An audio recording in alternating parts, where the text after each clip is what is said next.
ஆமென். அல்லேலூயா. உங்கள் யாவருக்கும் என்னுடைய அன்பின் வாழ்த்துக்கள். நம்ம கிராமத்தில், நம்ம ஊரில், நம்மலாம் சின்ன பிள்ளையா இருக்கிற பொழுது, மரத்து நிழலில் கோலி விளையாடுவோம், பம்பரம் சுற்றி விளையாடுவோம், கபடி விளையாடுவோம்.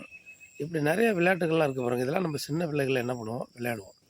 இதுவே ஒரு ஆலமரமாக இருந்துச்சுன்னா, அந்த விழுதுகளில் என்ன பண்ணுவோம், ஊஞ்சலை கட்டி நம்ம விளையாடுவோம். சின்ன பிள்ளைகளில் நம்ம எல்லாருக்கும் அந்த அனுபவம் உண்டு. அந்த மரத்து நிழலில் லீவு நாட்களில், ஸ்கூலுக்கு போகாத சனி ஞாயிறு இந்த லீவு நாட்களில் நம்ம என்ன பண்ணுவோம், அங்கே விளையாடுவோம். எல்லா ஜனங்களும் வந்திருப்பாங்க.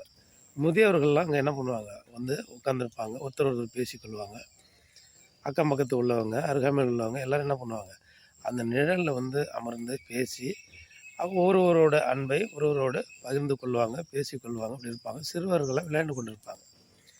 பாருங்கள், அந்த மரத்தில் எந்த கிளையும் இல்லாமல், எந்த இலையும் இல்லாமல், நிழலும் இல்லாமல் அது மொட்டையாக இருந்துச்சுன்னா, அந்த நிழலுக்கும் கீழே யாரும் என்ன பண்ண மாட்டாங்க, சின்ன பிள்ளைகள் விளையாட வரமாட்டாங்க.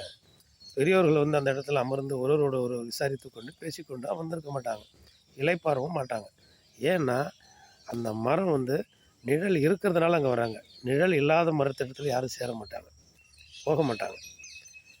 சிலர் அப்படி தான் இருப்பாங்க. அவங்க வீட்டுக்கு யாரும் போக மாட்டாங்க. ஏன்னாக்கா அவங்க அன்பாக பேச மாட்டாங்க. எப்போதும் எரிச்சலோடு இருப்பாங்க, எப்போதும் கோபத்தோடு இருப்பாங்க, எப்போதும் அன்போடு பேசவே மாட்டாங்க. அந்த வாசலுக்கு யாரும் போக மாட்டாங்க, அந்த வீட்டுக்கு யாரும் போக மாட்டாங்க. அவங்க நிழல் இல்லாத மரம், அவங்க கிளை இல்லாத மரம், அவங்க இலை இல்லாத மரம், அந்த வீட்டுக்கு போக மாட்டாங்க. ஆனால் நம்ம மனிதர்களாகி நம்ம இலைகள் உள்ள, கிளைகள் உள்ள, நல்ல நிழல் தருகிற, நல்ல ஓங்கி வளர்ந்து கிளைகள் விட்டு நல்ல நிழல் கொடுக்குற மரமாக நம்ம ஒவ்வொருவரும் இருந்தோம்னா, நம்மளுடைய நிழலுக்கு அக்கம் பக்கத்தில் உள்ளவங்க, சொந்த பந்தம், உறவு, உற்றார், நண்பர்கள் யாவரும் நம்ம இடத்துல வாசம் பண்ணுவாங்க, நம்மள்கிட்ட வருவாங்க. ஏன்னா நம்மள்கிட்ட அன்பு இருக்குது, நம்மள்கிட்ட ஜெபம் இருக்குது. ஒரு ஜெபிக்கிற மனிதன் இப்படி தான். ஒரு ஜெபம் பண்ணுகிற மனிதன் ஒரு நிழல் கொடுக்குற மரத்திற்கு ஒப்பாய் இருக்கிறான். ஏன்னா தேசத்திற்காகவும், தேசத்து ஜனங்களுக்காகவும், ராஜாக்களுக்காகவும், பிரதமர்களுக்காகவும், ஒவ்வொரு அதிகாரத்தில் இருக்கிற ஒவ்வொருத்தருக்காகவும் மன்றாடி வேண்டுகிற ஒரு ஜெப வீரனாக இருக்கிற அப்படின்னாலே, யாரும் கெட்டு போகக்கூடாதுன்னு நினைக்கிற அப்படின்னாலே, அந்த மனிதன் ஒரு நிழல் உள்ள மரம். அந்த மரத்தின் அடியில் நிறைய பேர் இளைப்பாற வருவார்கள். ஆமென். அல்லேலூயா.